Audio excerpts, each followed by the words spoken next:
BJP का कैसे कोई भी लेना देना नहीं है मिस्टर जी, दुबे? अभी तक बीजेपी की कोई भी बात एकनाथ शिंदे जी से नहीं हुए, एकनाथ शिंदे जी का कोई भी बात बीजेपी से नहीं हुआ है। ये लड़ाई सिर्फ भाई भाई में है, और भाई भाई की लड़ाई होती है तो ये आंतरिक मामला घरों में सुलझाया जाता है। ऐसे दंगा कर, ऐसे तोड़फोड़ कर, किसी का ऑफिस तोड़कर बिल्कुल नहीं किया जाता। ठीक है, कमलेश राय जी, उनको वापस यहाँ पर आने दो, फिर उनको बता देंगे क्या होता है। ऐसा धमकाना क्यों है? आप भी कह रहे हैं कि उनको आना चाहिए, सब कुछ फ्लोर पर होना चाहिए ना, खत्म होना चाहिए अनिश्चितता। कोविड के केसेस बढ़ रहे हैं देश में, महाराष्ट्र में। कमलेश जी, ऐसा है अंजना जी कि उनका मनधरणी बहुत किया गया। उनको बुलाने के लिए आपने देखा कि उद्धव साहब जी ने खुद ही कहा कि मैं मुख्यमंत्री पद से रिजाइन देता हूं, आके आप मुख्यमंत्री बनो। उनसे सबसे मुख्य पद था यूडी डिपार्टमेंट, जो हमेशा मुख्यमंत्री रखते हैं, वो पद उनको दिया गया था। मुख्यमंत्री जी के पास कोई प्रोटोकॉल नहीं था।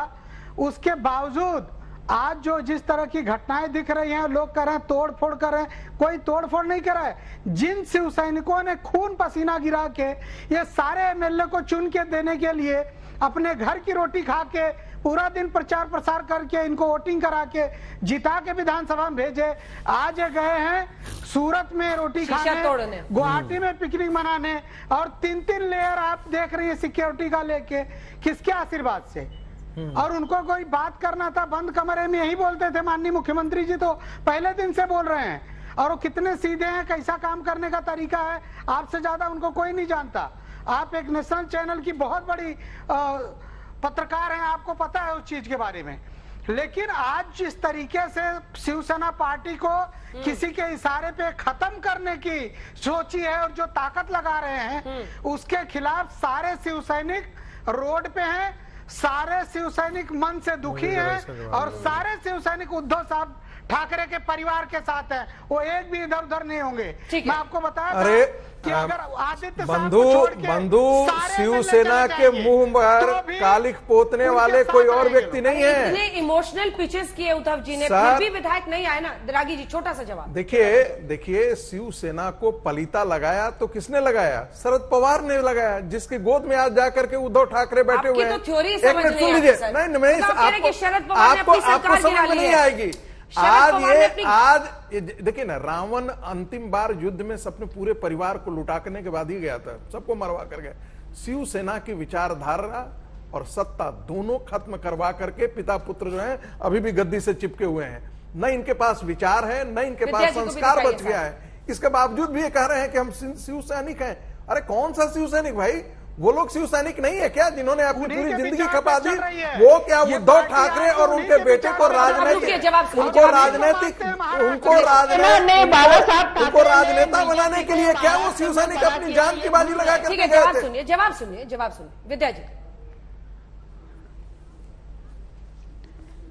देखिए, शिवसेना, उनको मैं इतिहास बताना चाहती हूँ। जब बाला साहेब ठाकरे मातोश्री पे रहा करते थे, तब प्रमोद महाजन जी वहां आते थे, आडवाणी जी वहां आते थे, और उनको कहते थे कि भाजपा के साथ आप गठबंधन में आइए। तो उसकी वजह से बाला साहब ठाकरे ने जब उनको साथ में लिया, उनका साथ दिया, तो उसके बाद वो बड़े हो गए। महाराष्ट्र में इनकी जगह नहीं थी बिल्कुल। लेकिन ये झूठ बोल रहे हैं अभी कि इन्होंने शिवसेना को बड़ा किया, नरेंद्र मोदी जी की वजह से ये चुन के आ रहे हैं। आप औरंगाबाद में, सतारा में, कोंकण में, ये सब इलाके में जहां पर वो खुद लड़ रहे थे, आप ही के खिलाफ 40 साल से लड़ रहे थे। शिवसैनिक किसके खिलाफ लड़ रहे थे? जवाब हो जाएगा फिर। और भाजपा का फंडा यही है, झूठ बोलने का, बार बार झूठ बोलने का। लेकिन ये कभी सच नहीं बोलेंगे जो चंद्रकांत पाटिल बोल रहे हैं। आपके पास कौन सा प्रमाण है कि पैसे लेकर विद्रोह किए हैं? आपके पास कौन सा ऐसा प्रमाण है? ये क्यों नहीं कहा जा सकता कि उद्धव ठाकरे पैसे लेकर के अपनी पूरी पार्टी बेच दी है सत्ता के लिए? ये क्यों नहीं, आप पर क्यों नहीं आरोप लगाया जा सकता है ऐसे आरोप? गवर्नर बैठा हुआ है, इनका ही गवर्नर बैठा हुआ है। जो मनमानी चल रही है वो दिल्ली से चल रही है, इतना मैं आपको बताना चाहती हूँ। और बाला साहब ठाकरे और विद्या जी उन पर भी लग रहा है, आचार्य प्रमोद कश्यप जी की डेप्यूटी स्पीकर। आपके लिए तो बहुत मजे ही मजे हैं। अब तो हर संस्था का यही हाल है। उद्धव ठाकरे के बाद सत्ता तो आप ही चला रहे थे। उद्धव ठाकरे तो रबर केस में थे। 2 विधायक भी नहीं चुन के आते थे भाजपा के, 2 विधायक भी नहीं चुन के आते थे। इस बार कितने हैं मिस चौहान? इस बार कितने मैं हैं? इनको याद दिलाना चाहती हूँ। नहीं, इस बार कितने हैं बीजेपी के?